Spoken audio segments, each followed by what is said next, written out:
ఆంధ్రప్రదేశ్లో వైసీపీకి వ్యతిరేకంగా ఎన్డీఏ కూటమి ఏర్పాటైంది. ఇందులో టీడీపీ, బీజేపీ, జనసేన 3 పార్టీలు ఉన్నాయి.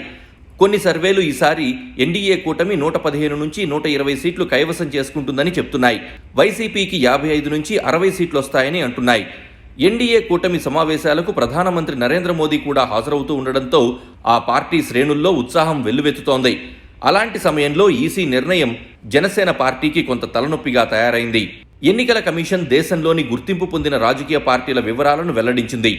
ఆంధ్రప్రదేశ్లో వైఎస్ఆర్సీపీ, టీడీపీలను గుర్తింపు పొందిన పార్టీల జాబితాలో చేర్చింది. అలాగే తెలంగాణలో ఎంఐఎం, టీఆర్ఎస్ పార్టీలను గుర్తింపు పొందిన పార్టీల జాబితాలో చేర్చింది. అంటే గతంలో కేటాయించిన గుర్తులు వీరికి అలాగే అలాట్ చేస్తారు. జనసేనను మాత్రం రిజిస్టర్డ్ పార్టీల జాబితాలో చేర్చింది.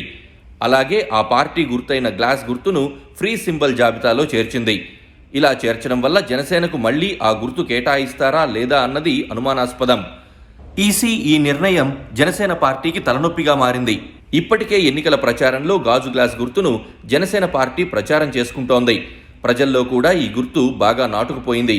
ఇలాంటి సమయంలో సందిగ్ధత ఏర్పడడంతో జనసేన పార్టీ ఈ విషయమై న్యాయ నిపుణులతో చర్చిస్తున్నట్టు తెలుస్తోంది.